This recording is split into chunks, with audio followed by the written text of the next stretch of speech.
Méditons avec le pasteur Ertis. Méditons avec le pasteur Ertis.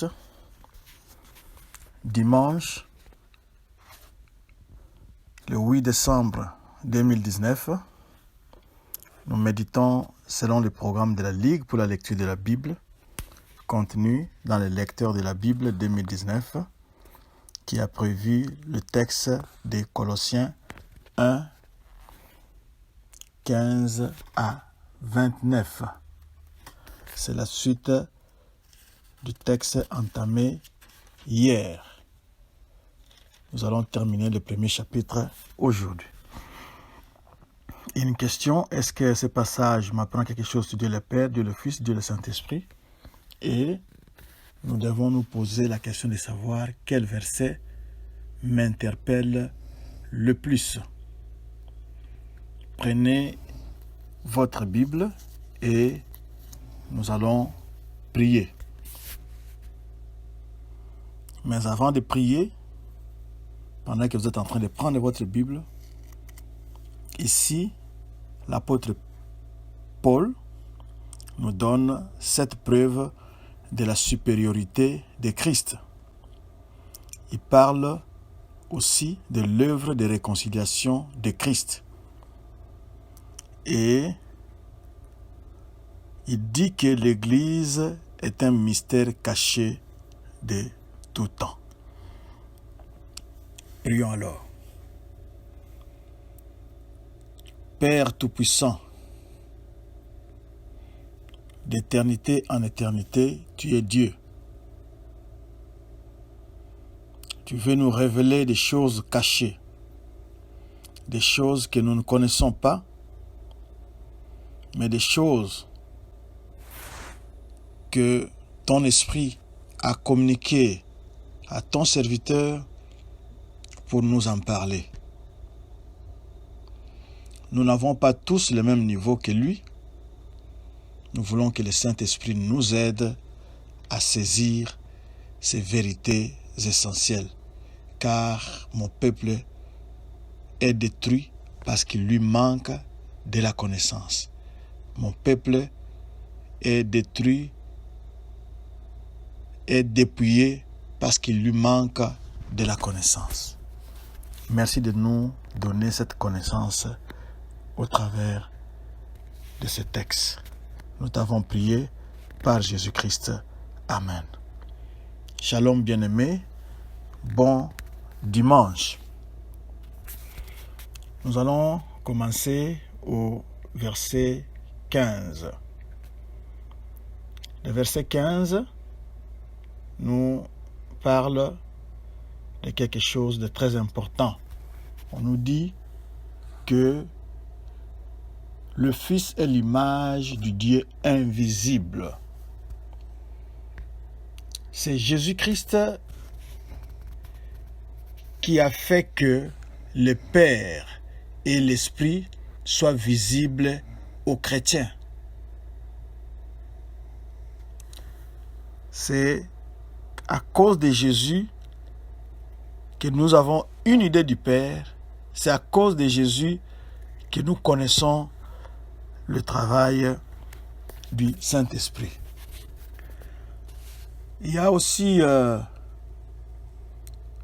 une expression que nous voulons expliquer, toujours là, c'est premier-né, du grec prototokos. Cette expression premier-né, attribuée ici au Seigneur Jésus, a le sens d'une primauté plutôt que celui d'une origine, ce qui apparaît clairement dans le psaume 89, verset 28. Je cite, « Je ferai de lui le premier-né, le plus élevé des rois de la terre. » Fin de citation. La déclaration de Colossiens 1,15 signifie « ayant existé avant toutes choses ». Confère le verset 17 suivant. Christ a créé toutes choses, selon le verset 16, et tout subsiste par lui. Verset 17. Aussi, comme Fils éternel de Dieu, occupe-t-il un rang prioritaire dans sa relation avec toute la création. Verset 19. En lui, toute plénitude s'est plus à habiter. Ça c'est, s'il faut lire cela littéralement. Dieu le Père était en lui. On peut lire Jean 17, 21-23. Et Dieu le Saint-Esprit lui était accordé sans mesure. Ésaïe 42, 1, Jean 3, 34. Le verset 20 nous parle de réconciliation. Il a voulu par lui tout réconcilier avec lui-même. La réconciliation comprend deux parties distinctes. La réconciliation accomplie au calvaire. Dieu était en Christ, réconciliant le monde avec lui-même, d'après 2 Corinthiens 5, 19. Selon ces passages, Dieu n'a pas changé. Il a toujours aimé le monde n'a pas changé non plus. Il perpétue sa rébellion contre Dieu. Mais par la mort de Christ, les relations entre Dieu et le monde furent transformées. La barrière dressée par le péché fut juridiquement abattue. Alléluia. Ce qui permet à Dieu de montrer sa miséricorde là où le jugement est mérité. Cette réconciliation dans laquelle l'homme n'a aucune part est l'œuvre de Dieu seul. L'autre sens de la réconciliation, c'est que Dieu opère dans le pécheur lui-même, par laquelle ce dernier abandonne son attitude rebelle et se laisse convaincre d'accepter la réconciliation déjà accomplie par Christ à la croix. On peut lire Romains 5, 11. Les chrétiens participent à ces ministères de réconciliation pour les pécheurs, étant ambassadeurs pour Christ. Ils apportent la parole de réconciliation qui lui a été confiée, d'après 2 Corinthiens 5, 19, et ils exhortent tout homme, les suppliant d'être réconcilié avec Dieu, dans 2 Corinthiens 5, 20. Ça, c'est l'essence du terme réconciliation. Au verset 22, le verset 22 nous parle de... Le verset 22, d'ailleurs c'est à partir du verset 21, vers la fin là-bas, il vous a maintenant réconcilié par sa mort dans le corps de sa chair. Le corps de sa chair ici signifie que Jésus n'était pas un ange. Il n'était pas un être immatériel, c'est-à-dire qu'on ne pouvait pas voir, qu'on ne pouvait pas toucher. Jésus avait faim, Jésus avait soif, Jésus pleurait. Il avait pleuré à la tombe de Lazare. Il avait un corps physique et c'est dans ce corps-là physique qu'il avait souffert la mort. Quand l'apôtre Paul insiste sur le corps physique, il est en train de combattre une ancienne connaissance gnostique. Nous allons définir le gnostique après, le gnosticisme. Et cette connaissance-là aurait pu influencer, c'est-à-dire elle était à l'œuvre, puissamment à l'œuvre à Colosse, et elle pouvait influencer les chrétiens. Les gnostiques, ils étaient en train d'insister sur ce qui est spirituel, sur la réalité non matérielle. Ils voyaient la réalité physique ou le monde physique d'un mauvais œil. C'était quelque chose de négatif. Ils avaient une vue négative du monde matériel ou physique. Et pour que les chrétiens soient accomplis d'après le gnostic, ils devaient bénéficier ou ils devaient avoir une certaine connaissance réservée à l'élite. Mais signalons déjà que l'un des pères de l'Église, le grec Irénée, avait classé les gnostiques comme étant hérétiques.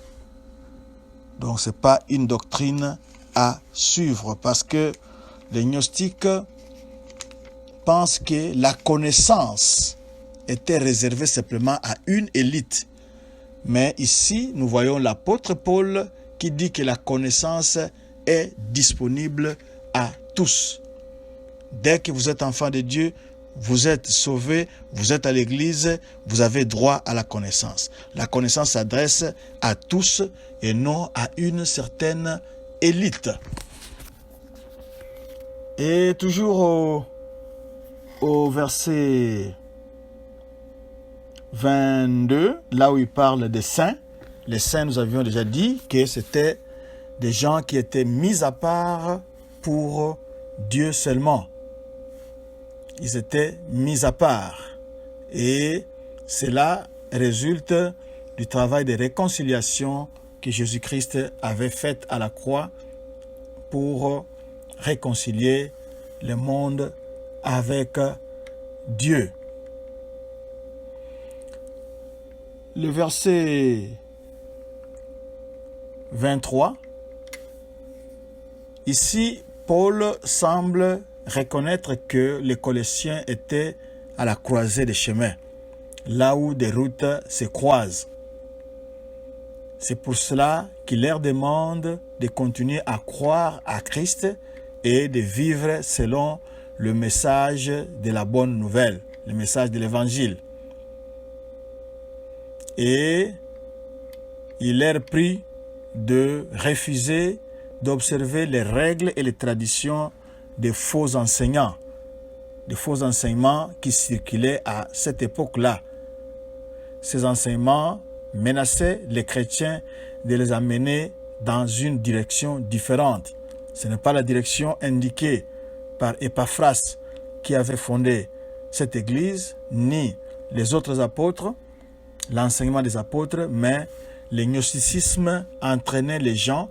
Quand vous y engagez, cette doctrine vous entraîne loin dans une autre direction. Alors les chrétiens devaient rester dans la foi de Christ et c'est cette foi-là simple qui leur permet d'entrer dans le royaume de Dieu. Et dans le royaume de Dieu, on vit par la foi. Romains 1, 17, on peut lire cela aussi. Et il y a aussi un mot là-bas qui a été utilisé, c'est l'espérance. Cette espérance-là résulte de l'union avec Christ. Et nous la partageons à cause de la résurrection de Christ. Le verset 24, nous voyons l'apôtre Paul qui se réjouit dans ses souffrances. Ici, il fait référence à son emprisonnement, qu'il ne considère pas comme étant une honte. Son attitude sert de modèle aux Colossiens pour qu'ils comprennent que la vie chrétienne a des côtés difficiles aussi. Et il dit au verset 24 qu'il est en train de compléter ce qui manque aux souffrances de Christ. C'est une phrase un peu difficile, mais les gens pensaient que chacun devait avoir sa part de difficultés, sa part de souffrance avant que le Messie ne revienne. Mais Paul, ici, était en train de rappeler les afflictions que l'Église devait endurer. Il considère ses propres afflictions, ses propres souffrances comme étant une partie de ces rappels-là. Le verset 26 parle du mystère. Le mystère, ici, se réfère au plan de Dieu pour le salut de l'humanité. Le plan là qui a été révélé au travers de la mort et de la résurrection de Christ. Ici, cela spécifique et spécialement le ministère de Christ, le ministère de réconciliation que Christ nous a confié, qui unit les gentils, c'est-à-dire ceux qui étaient non-juifs, comme les Colossiens, et les Juifs comme étant un seul peuple que Dieu avait créé. Et le verset 27 nous parle des mystères parmi les gentils, la glorieuse richesse de son ministère parmi les païens ou les gentils. Nous avions dit que il y avait d'un côté les juifs, de l'autre côté les païens ou ceux qu'on désigne par étant les gentils. Le travail de Christ, au contraire, a permis à ce que tout le monde soit éligible, tout le monde puisse entrer dans la relation avec Dieu à condition de accepter Christ. Et quand on accepte Christ, son héritage devient notre, devient votre, et vous devenez le peuple de Dieu. Cette inclusion-là des gentils dans le peuple de Dieu était aussi une partie du plan que Dieu avait pour sauver l'humanité. La sagesse, comme nous l'avions dit, c'est au verset 28, parce que les faux enseignants, et ils avaient mis en avant, ils avaient fait la promotion d'une connaissance spéciale qui était simplement à la portée d'un petit groupe, de quelques gens seulement qui sont choisis.